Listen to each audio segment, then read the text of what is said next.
Hey everyone, my name is Wedge. Battle for Zendikar has brought some familiar faces as well as some gigantic creatures. We were fortunate enough to get a new set of 6 potential commanders. In this video, we're going to talk about them and their potential commander playability. After we're done with the overview, let us know which commanders you'd like to see decks made for. We might just oblige you. If you enjoy videos like this, remember, hit that like button. Helps out a lot.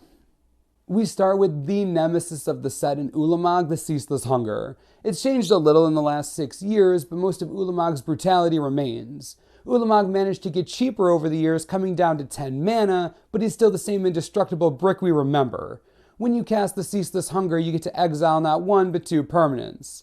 The original Ulamog was pretty strong as is and allowed you to break the most dangerous card on the table. This new Ulamog can now hit the 2 biggest threats while still giving you one of your own. He ditches the Annihilator but picks up an ability that's less immediately impactful but still relevant. Whenever the Ceaseless Hunger attacks a player, that player has to exile the top 20 cards of their deck. Naturally, 100-card decks make the ability a little weaker, but 1/5 of a deck is still enough to deny something relevant. You also get an indestructible 10/10, which will be hard to remove and likely the biggest creature on the table.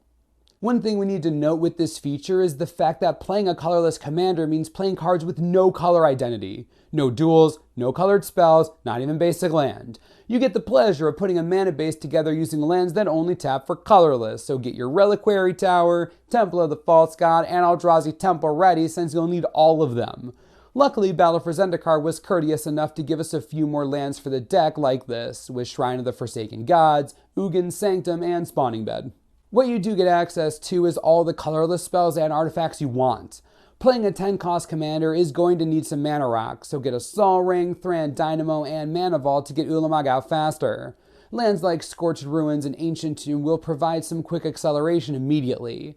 You pretty much want to power out Ulamog as fast as you can and start eating libraries.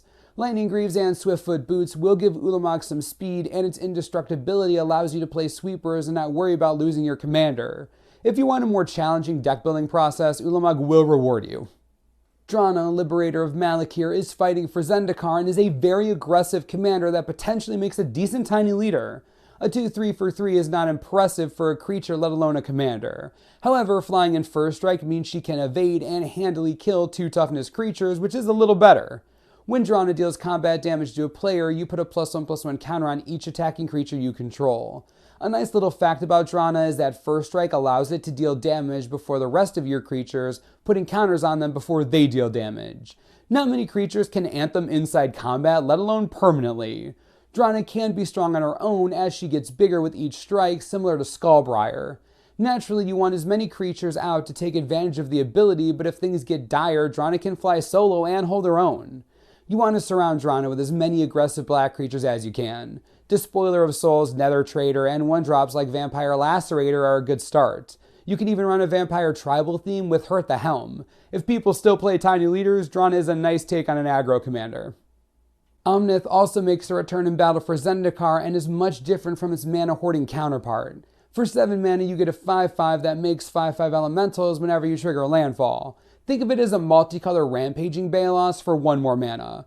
This Omnith also has another trick up its sleeve. Whenever it or another elemental you control dies, you get a lightning bolt.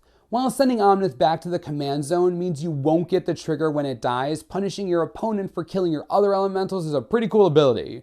You have 2 ways you can build around this commander right off the bat. Play Elemental Tribal with cards like Nova Chaser and Incandescent Soul Stoke, or go heavy on the landfall triggers with cards like Scapeshift. You can even try to do both. Playing Boundless Realms to make 7 or 8 5/5s is pretty busted. This card is very similar to Titania, Protector of Argith, who actually fits into your deck as well.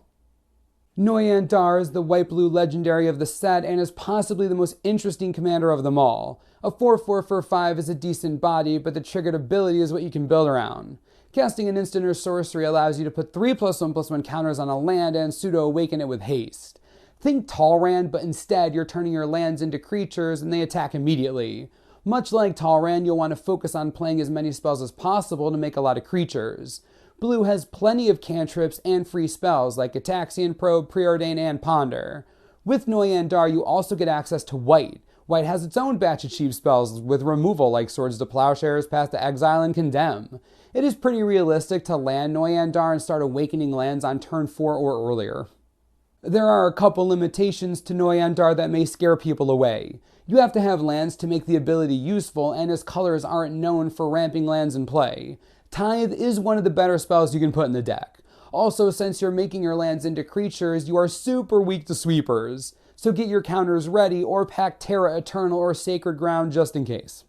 We decided to put the last two commanders together since they're both red and also allies. Zada Hedron Grinder is a 3/3 for 4 mana. When she's the only target of an instant or sorcery you control, you copy that spell for each creature you control.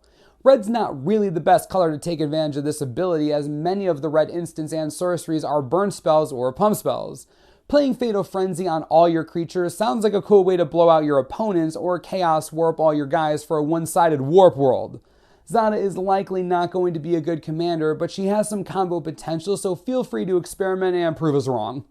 Our other ally legend is Munda Ambush Leader. A 3/4 haste for 4 mana is only okay for a creature, so Munda likely won't be attacking much. He does have an interesting enters the battlefield ability though. Whenever he or another ally comes into play, you can look at the top 4 cards of your library and put any allies on top of your library and the rest on the bottom. This way you can get a steady supply of allies if you're lucky enough.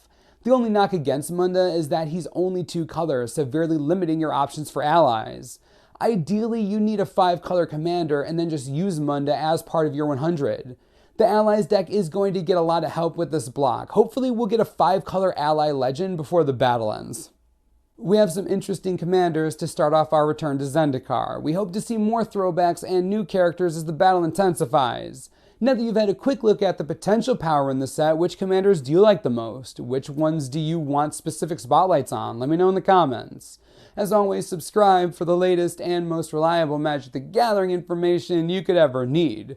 This is the Manosaurus. I'm Wedge. Thanks for watching. We'll see you next time.